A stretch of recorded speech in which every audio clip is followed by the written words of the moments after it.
Good morning, love! Sobrang ganda ng panahon ngayon, no? Dahil maganda yung panahon, ang gaganda rin ng tubo ng mga tanim dito ni Ate Jill. Ayan. 'Di ba? So, i-visit naman natin ngayon yung tanim natin. Kasi nung nakaraan, may bunga na yung ano dito. Ano kasing tawag sa prutas na yun, Sen? Ito yung mga tanim ko, 'di ba? Ang kalat. So, ito siya. Ayan, yung bunga niya. Ang laki. Sen, pitasin mo nga. Mabigat yan eh. Paano ba to pitasin? Ay, natanggal na siya, be. Natanggal na yung ano niya, oh. Ayan, ano kasing prutas to? Bali, ito kasi yung dahon niyan, labo. Ito yung dahon niyan. Ito. Yan. Charot. Strawberry talaga yan. Hindi ko alam kung anong klaseng prutas to. Pero buksan na lang natin kasi feeling ko hinog na. Ang hirap naman pitasin yan, Sen. Ang laki na siya. So, ayan. Open na natin.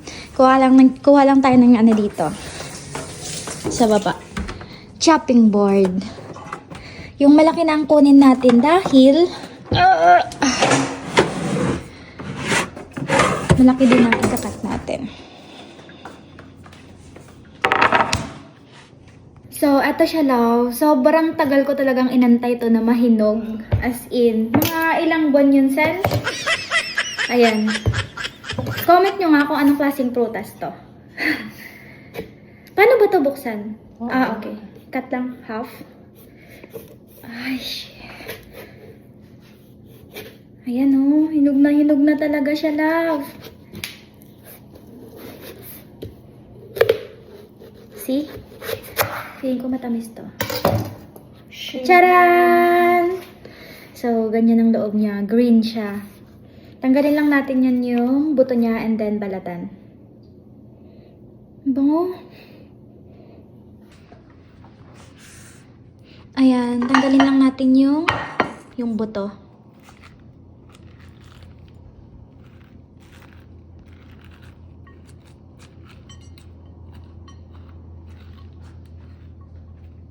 Pwede kaya itanim yung buto niyan? Hindi ko sure.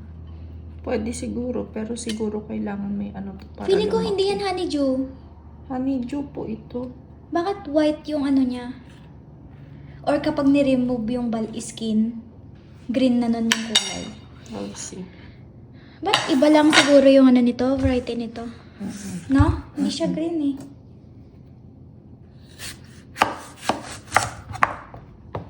Pero ang bango niya.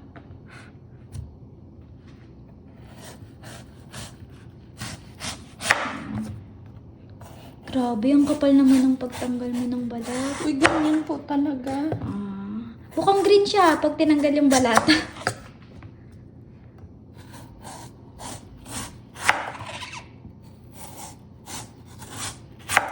Feeling ko tuloy matabang siya kasi hindi as in green. Kaya, let's see. Tikman na lang natin. Dapat green talaga yan, no?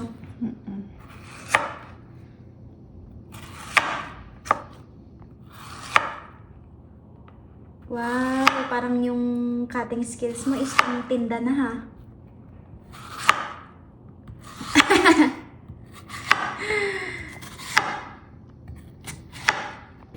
So, ayan, tikman na natin kung matamis. 6 months natin tong pinahinog.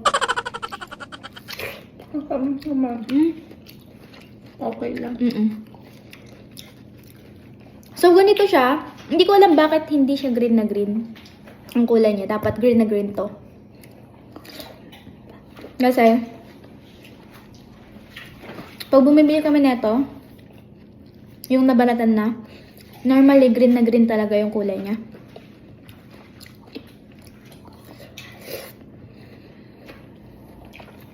Hap. Meron pa kami, oh. Tapos meron pa kaming half. Yan.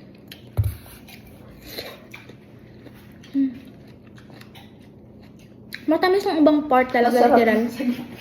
Sobrang tamis. No? Yung ibang part niya. Sa gitna nga yung matamis. Mm.